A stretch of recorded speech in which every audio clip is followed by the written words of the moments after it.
Hey friends and book lovers, welcome or welcome back. Since I did my best books of 2021, which included series and standalones, I thought I would do a most disappointed books, or just books that I was most disappointed in and that I thought were kind of like my worst reads of 2021. Now, not all of these are like really bad. Some of these were actually like good. They were just kind of like mediocre, and I don't think that I would ever reread them or like truly recommend them to anyone, but they were like okay reads. I know one was an arc and I have a dedicated review on it, but I was a little disappointed by it because I was hoping for a little more than what I ended up getting. So let's get right into this list. So we're gonna start off with something ultra popular, and I think one of my most disappointed and like really just not very good books of the year was the last two books in the Shadow and Bone trilogy. I love Shadow and Bone. The first one was great, but Ruin and Rising and Siege and Storm were just like really did not like either of those books. I did not think that they were good or interesting, and I was just super disappointed in the series because it promised so much, especially because the first book just took me like 2 days to get through and I whizzed through it. I was so interested in it, and then it just took a turn and I didn't like it. Now I'm still gonna watch the Netflix show, but Ruin and Rising and Siege and Storm I just really wasn't into. I've seen that be like a semi-common theme with other book lovers as well, but I just was so disappointed, and I really didn't expect to dislike the ending or just the last two books of that trilogy. The next one was actually an Atlantis Discord pick for one of the months last year, and that was Deal with the Elf King by Elise Kova. I was disappointed in this book. I didn't hate it. It wasn't the worst ever, but I was just so much more disappointed in this book than I thought I was going to be. I love Elise Kova's covers. I think they're absolutely stunning and gorgeous, but I don't always like her works. This is my second Elise Kova novel, and I feel like knowing that, I'm just much more prepared to not have super high expectations of her novels because they really aren't it for me.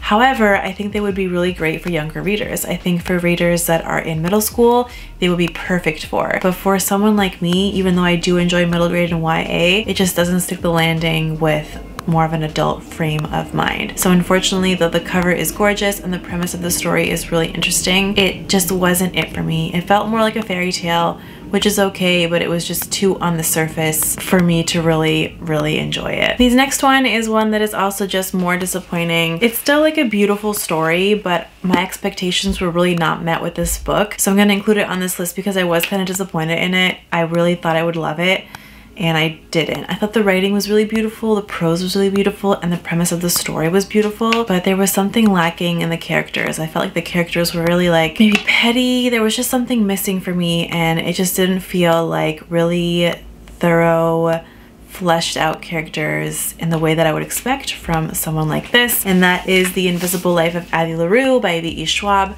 This was my first V.E. Schwab novel. I really wanted to read the other series from her, which starts with A Darker Shade of Magic, and I haven't gotten to that one yet. I hope to get to it one day, but I really thought I would love The Invisible Life of Addy Leroux so much. The premise sounded so good, and honestly, some of the writing was super beautiful in this book, and I was just so surprised that I didn't like it, but I didn't like it. I have this beautiful copy though, and I do love it. And maybe one day if I ever want to reread it and kind of give it another shot, maybe I will. But I just was so disappointed in this. I thought it was going to give me so much more, and I just didn't have my expectations adjusted properly for this story. I didn't like the ending. I thought the ending was like kind of petty. It just didn't show any character growth.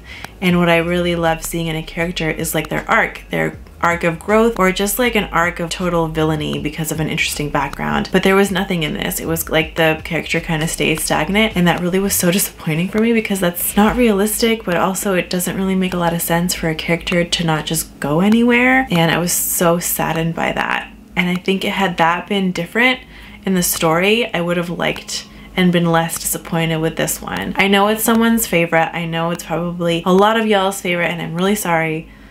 But for me, there was just that thing that was lacking, and I had to just include it on this list. I will say I had a really good reading year, so picking out this list was really difficult. It was really difficult, but unfortunately, this made the list. It was just a little disappointing for me. The fourth one was Songs of Insurrection by J.C. Kang. This is also an e-arc, and I don't know why, but usually I don't totally dislike the e-arcs I get. This one I actually really disliked. This was definitely like a worst book. I wasn't just disappointed, I was like actually like visibly upset when I was reading this and when I was thinking about how I would review it. This is a book that I would have actually DNF'd had I not been in such a completionist mindset, but I really didn't like it. It had weird misogynistic undertones. Our MC was just not it. We had another female character that was supposed to be strong, but in her strength, all she knew how to do was like seduce men with their body. And literally every female in the book, I felt like didn't have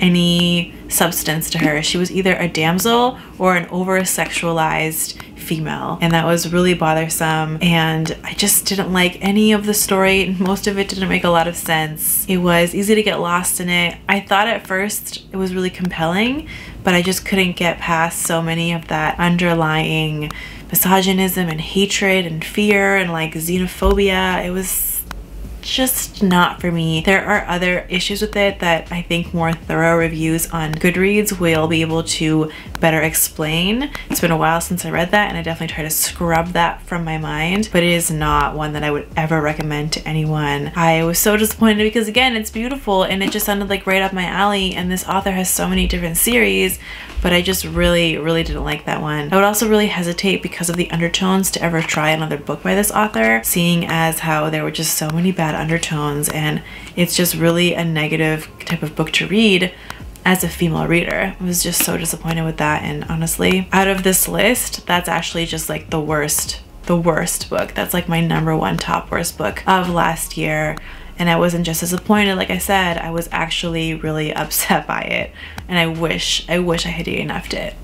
Really do. And the last one on this list is The Dragon, Braid, and the Fern. Now, that book wasn't bad, it was just disappointing. I was expecting more out of it than I got. I liked the rep in it for the mental health challenges. Our MC had dyslexia, and that was really interesting and fresh, but there were other things in the story that I really didn't enjoy, and I don't think it was because it was a different reading level. I think it was really just some things in there were kind of poorly executed and they were hard to overlook, even though there was really cool rep and other really interesting and great conversations and dialogue within the characters that showed really awesome progress with them. I just know that I wouldn't ever read that again. I would definitely give the author another shot though, because I thought that the work was really promising. It just wasn't the story for me, and so I was a little disappointed by it. I have a full review on it and I enjoyed it. It was okay, but I think for what I was hoping it would be, I was definitely disappointed. I think that it might strike other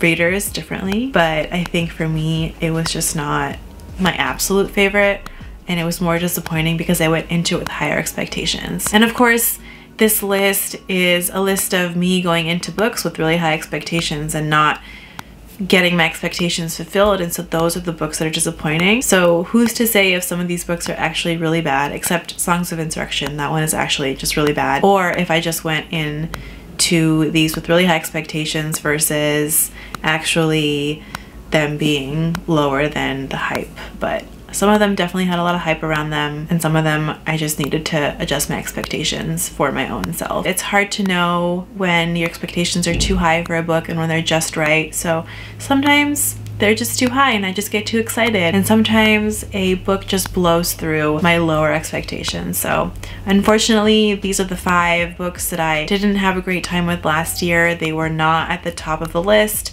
but I did have a really great reading year. So just a disclaimer, they were disappointing to me, and if they were your favorite, I'm happy for you. Everyone should have an awesome favorite book, and that is a wonderful thing as a reader. I hope that you enjoyed this video. Let me know what your most disappointing reads of last year were in the comments down below. I would love to see if maybe any of my favorites end up being any of your biggest disappointments, or if any of these disappointments that I have on my list end up being anyone's favorite books. And if so, please do not feel bad. If you like this video, please click that like button. That does help me out a lot. And if you want to see more content from me, please don't hesitate to subscribe.